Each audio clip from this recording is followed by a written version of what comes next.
Con el suicidio, bueno, es un problema bastante más grave de lo que la gente quiere aceptar.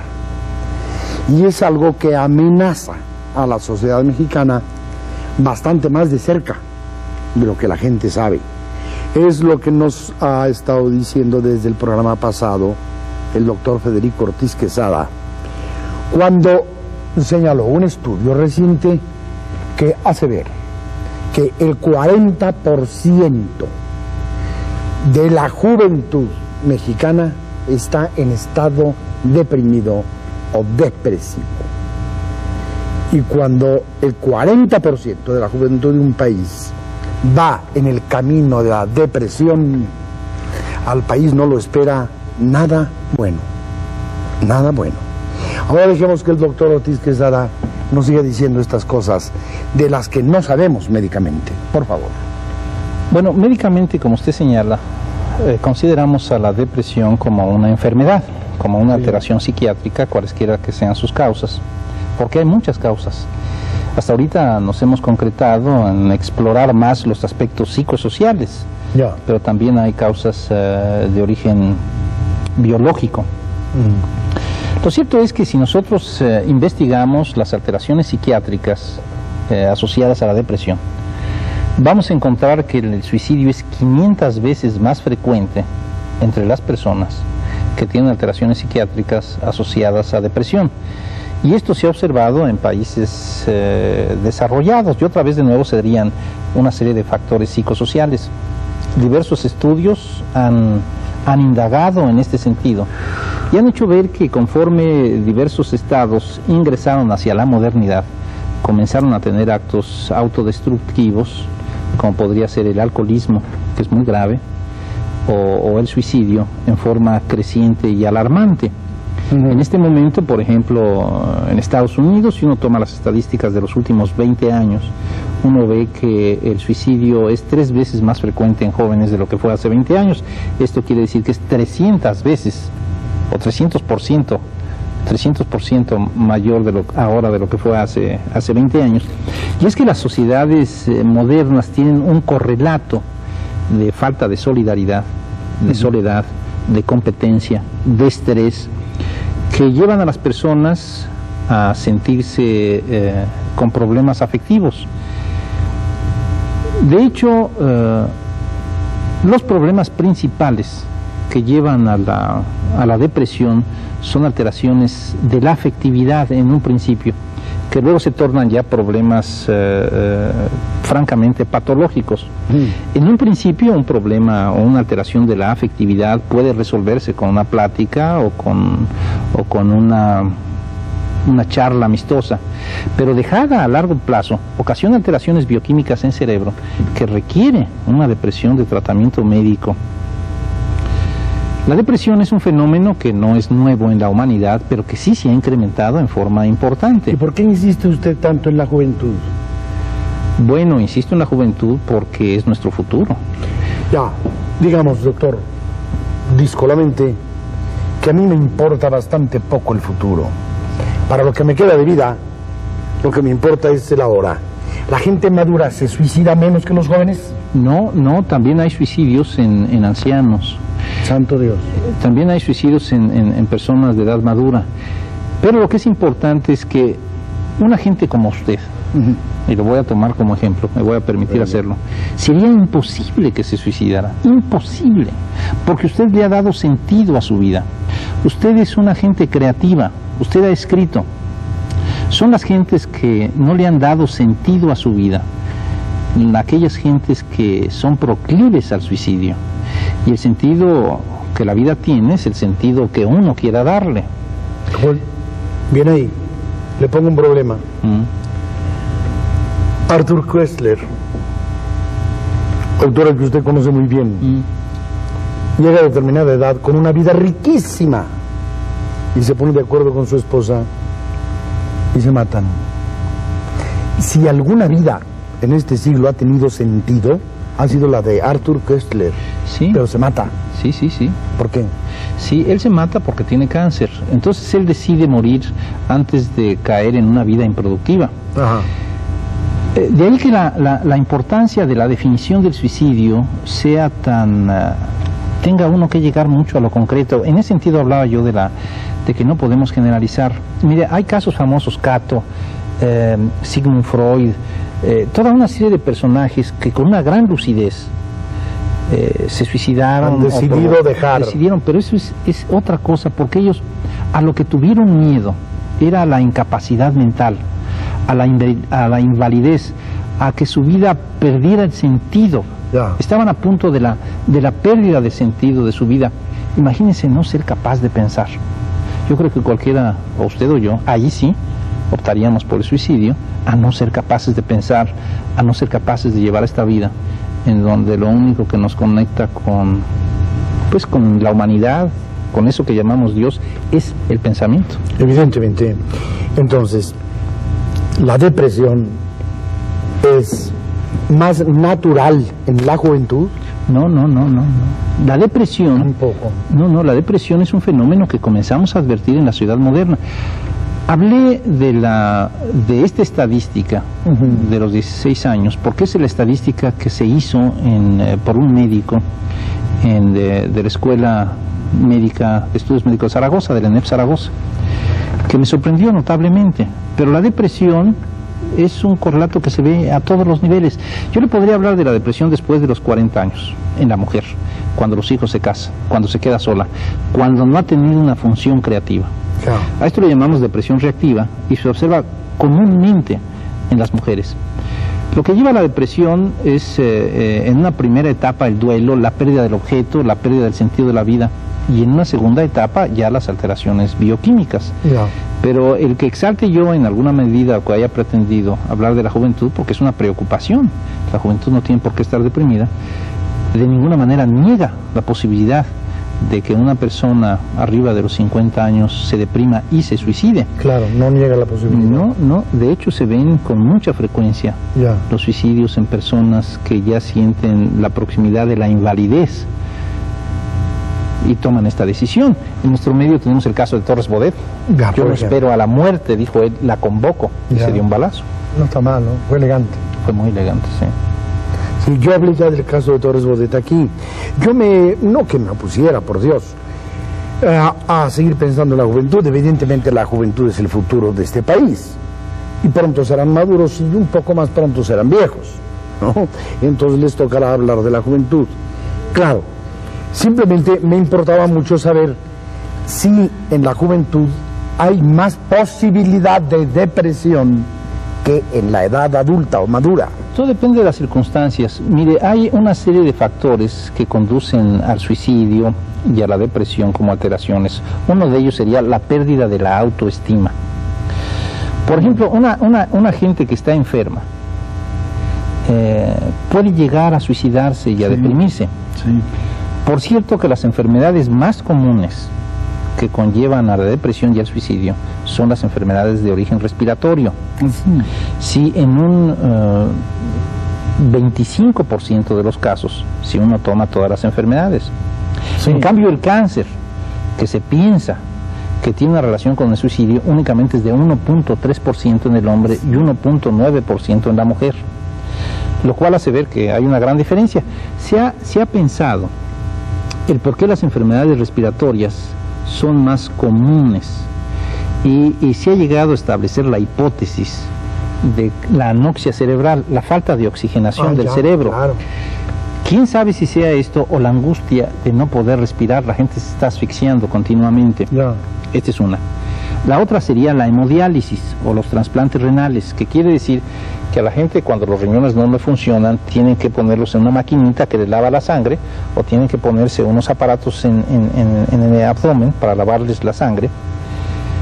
Y entonces ya hemos observado que en estas personas, si no tienen un tratamiento psiquiátrico adecuado, la frecuencia de suicidio es 400 veces mayor que la población general. Es decir, Caramba. estas son las dos enfermedades que están mucho más vinculadas con la depresión y con el suicidio, por pérdida de la autoestima, por desesperanza. Sí. Otra enfermedad, bueno, que ha sido considerada en la actualidad como enfermedad y que tiene mucho que ver con el suicidio, es el alcoholismo. 25%.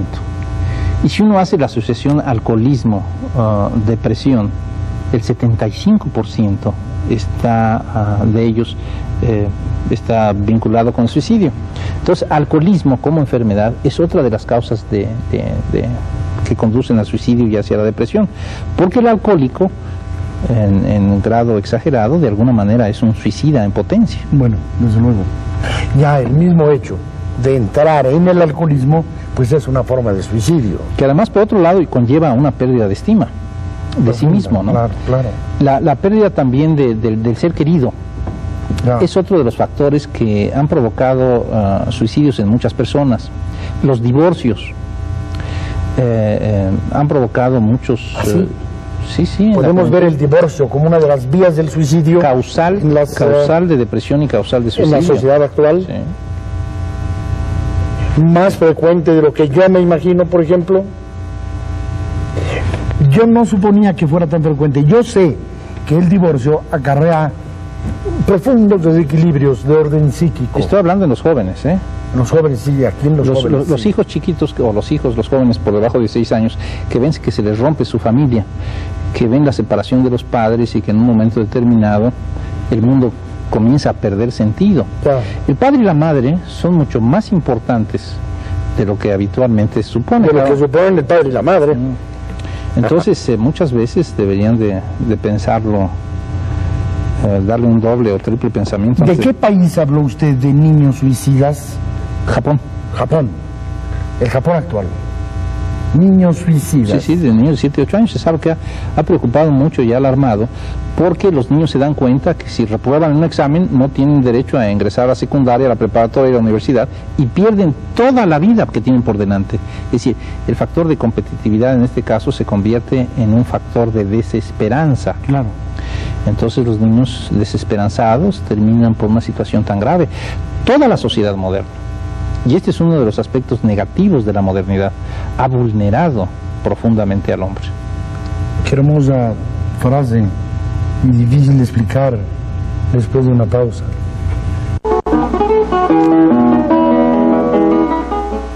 La modernidad ha vulnerado profundamente a la persona, dice el doctor Ortiz Quesada.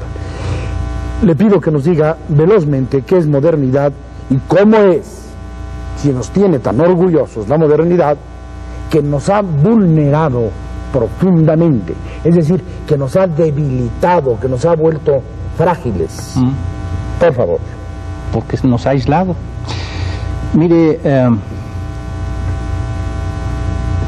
así rápidamente, yo puedo decir que la modernidad es una serie de cambios económicos, sociales, políticos, familiares, es decir, que afectan todo orden de la vida que se inicia en el siglo XVI. La modernidad no está nueva. Ajá. Por más que el concepto moderno se usó por primera vez en el siglo V para separar a las religiones cristianas de las religiones paganas. Pero esto que llamamos modernidad, cuyo núcleo es la economía, comienza en el siglo XVI y tiene como características en política la democracia, en economía el desarrollo autosostenido y la mejoría en el ingreso económico a nivel personal, en la familia la ruptura de la familia patriarcal y la entrada hacia la familia nuclear, en el manejo del tiempo, la precisión. Todavía nosotros hablábamos hace algunos años de te veo al ratito, nos buscamos por la tarde, y actualmente en la Ciudad de México estamos diciendo nos vemos a las 2:15, 2:17, etcétera. Evidente. En la economía, la participación de la mujer en el aparato productivo en forma directa, porque antes participó y construyó la economía, pero lo hizo de una manera indirecta. La mujer construye la civilización a través de la agricultura. Entonces, la modernidad se da en diversos órdenes, pero, y debo hacer hincapié en lo siguiente, la modernidad es nuestro destino, no vamos a poderlo eludir. De ninguna manera nos podemos quedar al margen del proceso histórico. Claro. Sin embargo, la modernidad tiene como consecuencia el aislamiento del hombre. El hombre antes vivía en comunidades y vivía en familias. Hay un pensador alemán muy interesante, poco conocido en nuestro medio, que se llamó Ferdinand Tönnies. Él escribe Comunidad y Civilización, Gemeinschaft und Gesellschaft. Entonces él plantea la transición de la comunidad primitiva, de la familiaridad, nosotros vivíamos seguros en un orden feudal, el señor feudal nos protegía. Claro. Y de repente pasamos a la sociedad contractual, en donde el individuo se siente solo, aislado, no tiene más recursos y nadie se interesa por su vida personal. Esto provoca un abandono, una grave confusión y una depresión. Varios pensadores y varios artistas lo vieron venir. No es fortuito por ello que Edvard Munch plantee en una obra bellísima que a mí me gusta mucho, que es El Grito. El Grito, en donde él ve venir el mundo del futuro. Esto lo pinta en 1886, el pintor noruego extraordinario. Sí. Y varios comienzan a hablar pues ya de la soledad del hombre, el trasunto de muchos sociólogos, entre otros Marx. Es esta separación, este aislamiento del hombre que lo lleva primero a deprimirse y luego pues a suicidarse.